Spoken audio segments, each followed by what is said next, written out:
Football is back. Yes, football is finally back yesterday. They had the first game since the Super Bowl, the Hall of Fame game, aka the starters do not play game, which is perfectly fine because it's still competitive football. Everybody's trying to earn a roster spot, and this game was actually pretty entertaining. So we'll talk about the Hall of Fame game, my takeaways from the Hall of Fame game, and my takeaways from that stupid new kickoff rule. Then we'll talk about the Marlins.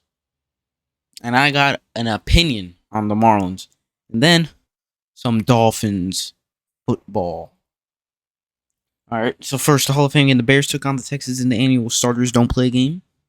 The Bears sort of won. I guess you could say they won. They won 21-17. The game was only played for 42 minutes. It got rained out by a rain delay. They stopped the game. They decided not to ever continue the game after the game got delayed, which is perfectly fine. Game doesn't matter. But it was an entertaining game. And I had some takeaways from the game. First, Bears defense.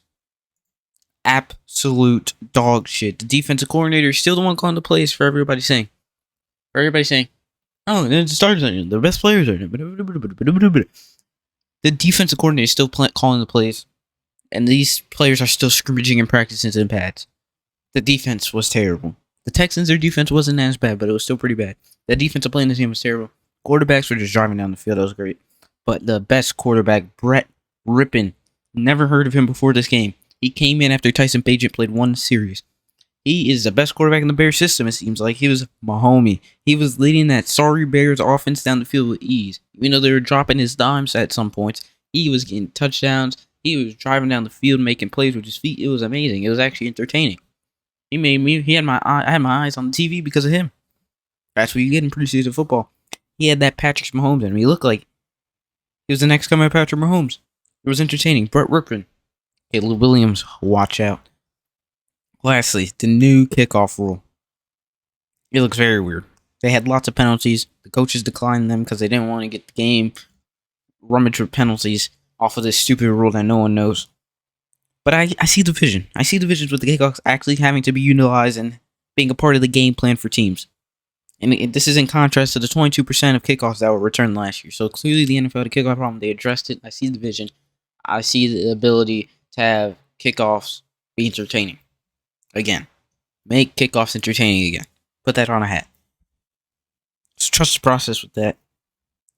But it felt good to have football back. There's not much to talk about this game. It got delayed. The Bears won. That's what ESPN and everybody was saying. The Bears won. So I guess the Bears got to finally get a season off to a nice start with a nice preseason W in the no one cares game. Felt good to have football back. And it wasn't a bad game. It was pretty entertaining, especially when Brett Rippon's running around the field and it looked great. And Davis Mills was driving down the field. That Texas offense. Case Keenum was slowed down with Case Keenum, I'm not going to lie. But the game was still very entertaining. Now, from the highs of football being back, we bring it down to the lows of Marlins baseball. I'm going to go over this game first that happened yesterday. Saying what I need before anything is being said, before I go on my tangent, I would like to go over this game first. It wasn't a bad game. I'm not going to say it was a bad game. The Marlins took on the Braves in Atlanta, which is known hell for the Marlins. They lost 4-2. Max Meyer on the bump. Not a bad pitcher. I'm pretty excited every time he's on the bump. He was good. They called him down after good starts in the beginning of the season just to get another year of control. Says a lot about the Marlins and what they think of their players. They just care about utilizing them. They don't care about what their opinion and developing their game. Whatever. He gave up 4 runs and had 7 strikeouts in 5 innings. All 4 runs for the Braves came off of homers. Austin Riley had a solo shot. Matt Olson had a 2-runner with Ozuna on base. Then Orlando Arcia with a solo shot.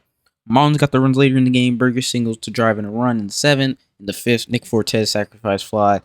Marlins scored those 2 runs. No electricity for the Marlins. No electricity at all in this lineup, up and down. There's no Jazz, no Bell. Burger, that's it. Xavier Edwards has been the only bright spot for this team. There is no electricity. Nick Gordon, non-electricity. Who the hell is Forrest Wall? No electricity. Kyle Stowers, strike out demon. Strikes out after every at-bat. So what I have done is I have made my decision to not watch another Marlins game this season. I'm done. I'm done sitting down right before first pitch to watch another Marlins adventure.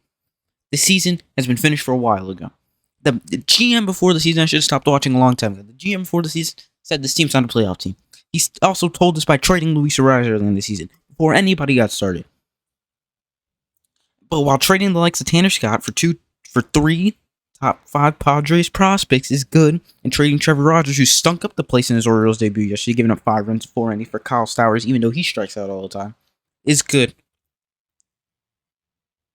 Seeing this lineup miss electricity, any excitement. It's just boring baseball. It's the baseball that everybody ran from, that no one's watching anymore. This is Marlins baseball. It's the baseball that's not entertaining. While I have Jazz Chisholm on the Yankees, where baseball is entertaining, and this is the baseball that's bringing people back into baseball. I'm seeing Jazz Chisholm being the biggest star in baseball right now. Everybody's talking about him. He's getting traded to New York, and he's scoring. He scored a run in every game he's played. Hit 4 home runs already. It's killing me. And in the long run, I just know that this Jazz Chisholm trade is going to be another Stanton or Yelich trade, where the player becomes the biggest player, the hottest player in baseball, and the Marlins are left with nothing. I found myself being interested in Yankees baseball. Their games are on primetime television. You can watch them. It is entertainment. While the Marlins have Forrest Wall starting. Who is Forrest Wall? There's no electricity in these players. I'm done with the Marlins. I'm done. This is a plus. No more Marlins talk. But like I say, the trades weren't bad. It's just the Jazz trade that's pissing me off. But we're done with Marlins talk for the rest of the season. That is it. I'm done. I'm done. Lastly, back to football. Some excitement.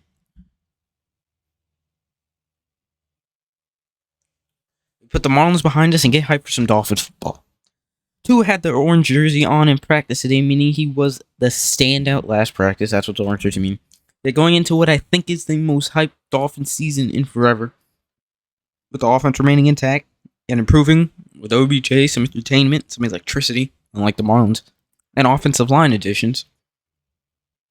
And then there's going to be people wanting to see big money too, and how he does in his third year with the offense, and how he does performing with his new contract.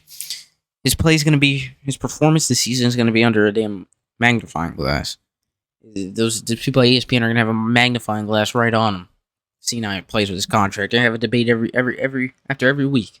Is he worth the money? Did they pay him? Did they make the right decision? Well, this is the most hyped off season besides all that, no matter what.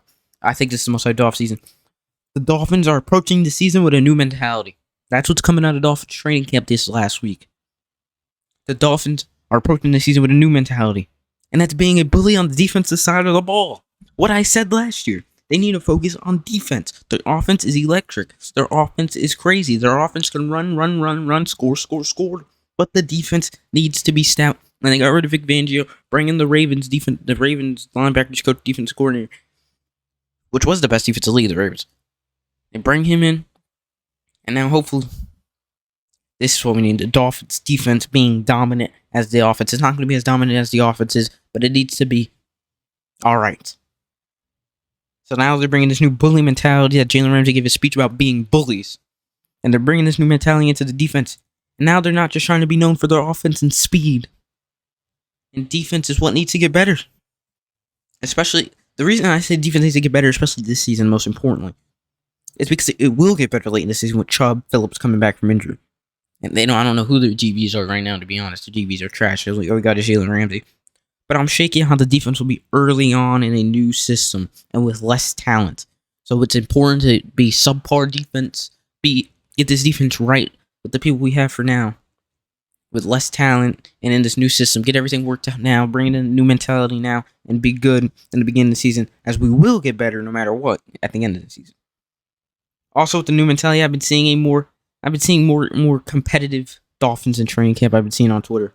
They're more competitive on defense and offense. Defense versus offense. All about defense versus offense. Where both sides are actually going at it, trying to win the day. Which leads to ironing sharp iron. Tyreek Hill said after practice this. When Jalen Ramsey said the defense whooped our ass, we came out and showed up. We had to remind them that they're the little brother. We are the number one for a reason. So clearly, it's getting more competitive, and that is what I like to hear. And right now, I'm saying it. I've been saying it. Dolphins will win the Super Bowl.